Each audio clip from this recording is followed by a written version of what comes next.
Yeah, what other people was good. Today I'll be talking about why you should sanction yourself economically. Why you should sanction yourself economically. Why? Of course, you need to sanction yourself economically. It might sound crazy, but that's the fact. And this doesn't apply to everybody, like I said. Um, the first thing is that in every social setting in life, whether in the family, in the in a group, in a state, in a country, in the world, especially, as a matter of fact, that group has a level that you can rise to, or a level of progress that is expected of you in life. Yes, and when you start going more than that level, people start freaking out and start leaving you alone.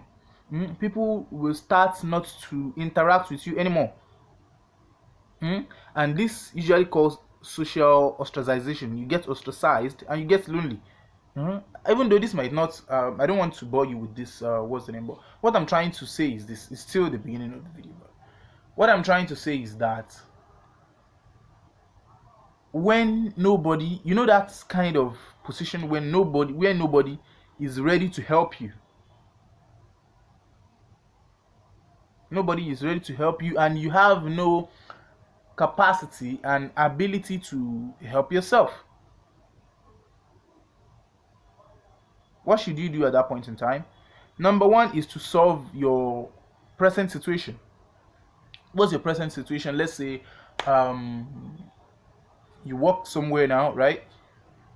Let's say you are someone who come from a poor background, or you don't really have rich friends that can support you, and you are working in a good job. You have a good job where you are being paid with gazillion amounts of salaries, and at the end of the day, maybe for one reason or the other, you're fired, and there you are working with your certificate, right? Your academic qualification. So since you are fired, you're looking for another job. Maybe for one reason or the other, you couldn't get another job easily. And that there are some people, there are some things in life that that we know that this thing can only be managed, cannot really be corrected. And for you to correct that thing, you will have to change actually what you are. For example, let's say you are a Christian and you are working in another in another in a industry or a company that is owned by another religion, right? Maybe a Buddhist, or operated and ruled by the people who are practicing Judaism or Muslims. And maybe for your belief you are fired. So will you say because you are fired, because of that you want to stop being a Christian? Or if you are a Muslim as well, it depends on you. If you think you want to do that, good.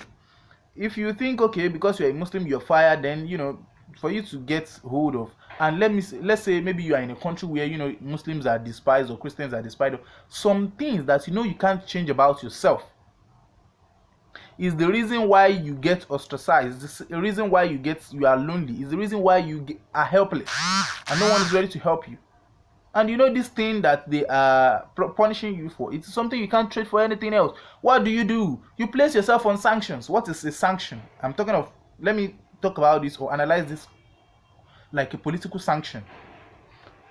If a country is sanctioned, every other country is being warned, right, and instructed not to have anything to do with that country again. That means the estranged country will be left alone to consume its own product. So what if that that country is not industrialized, just like something that Iran is going through right now? That means they're not producing their things. Maybe cars, they have to import cars, and all the countries that are producing cars in the world are not ready to trade with them, are not ready to ship cars to them. Oil, if it's a country that depends on petroleum to survive and run their economy, they don't buy oil from them anymore. They don't do this, a lot of things that are going to be an advantage to them, or that country can survive with. Everything is being cut off. That kind of thing usually happens to human beings too. They will cut off everything that you have, and you will be so compelled to change your stand, to go back to what they actually want you to do. So if you want to compel and compromise, good. But if you don't want to compromise, what should you do? Very simple, but hard to do. It's a simple thing, it's a simple idea, but it is a hard thing to do. What is that thing that you would do? Is that you have to know that you have to do away with them. Do away with them. Look for that thing that you are going to be able to depend on. You might not be having that thing now. Let's say you're fired somewhere for. Let's assume you are you're a lawyer now, or let's assume you're a doctor now. You're fired in a country, even though they are not supposed to fire a doctor, right? As far as you know what you're doing, right, and you are intelligent and you know how to do the job, you are giving them health, but for whatsoever reason they fire you. So what should you do? Let's say in a country, maybe for some social reasons they fire you in the company now, or you get ostracized from your family because you're not getting funds. If you're a young man, right, what you should do is that if you are in a country and such thing is happening to you, you have to do away with whatever is coming out from the country in your head, not practically yet, in your head, knowing that okay, you can't cope with the conditions of this country, and you have to move to another country. Do you have everything necessary to move to another country? If you have, good. If you don't have yet, pick that as your next struggle. While you pick that as your next struggle, look for a menial. It might be menial, it might be a job. Just get a job to put food on your table and put a roof over your head while you are striving to get the documents that are going to solve your problem of moving to another country.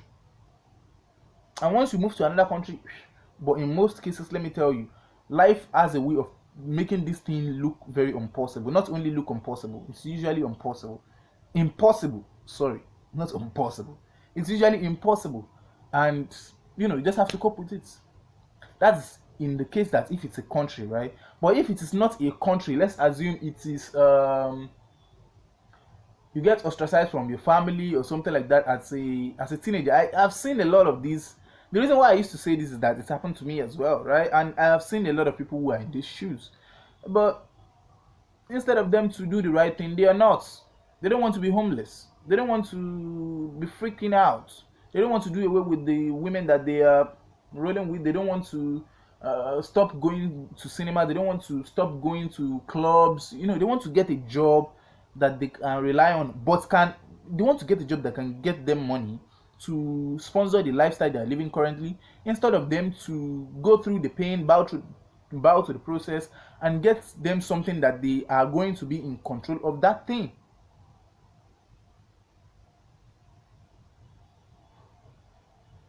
Instead of them to do the things that maybe it's going to take them 5 years, 6 years, and at the end of the day, they will be everything that has to do about their life, they are going to be the decision maker. Everything is going to be under their control.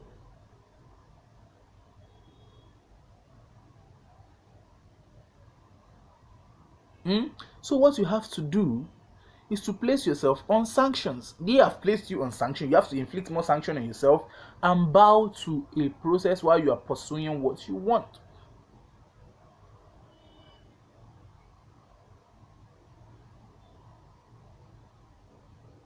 But a lot of people can't do this, and this is one of the reasons why.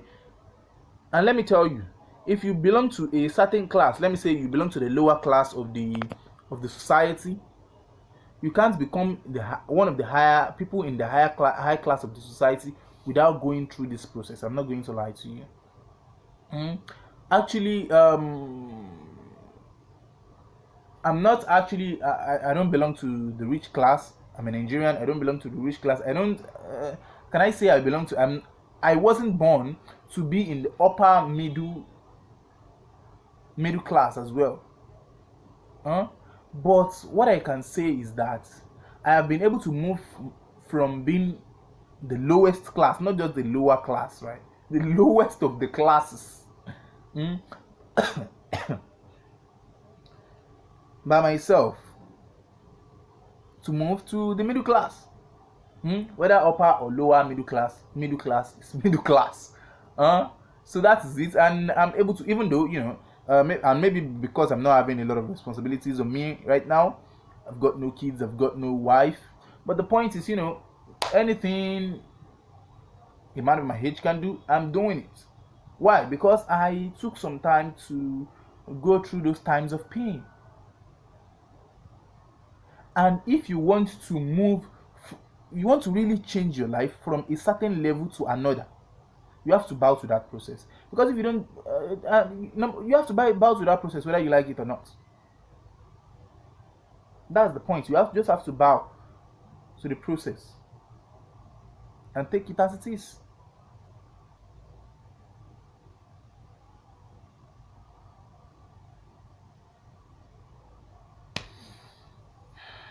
I hope you get this right. I don't know if you can get what I'm trying to say, but you just have to. I'm looking for a better way to express this. If you can get it, you just have to look for a way to, deny yourself some pleasure for a long period of time to change your class, to change your standard of living.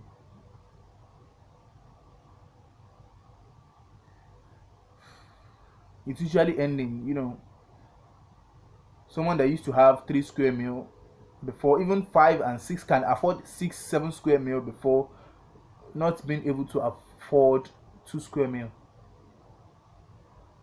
It is as hard as that, as terrible as that. But you just have to cope anyway. You just have to cope anyway. There's nothing you can do about it. So that's it.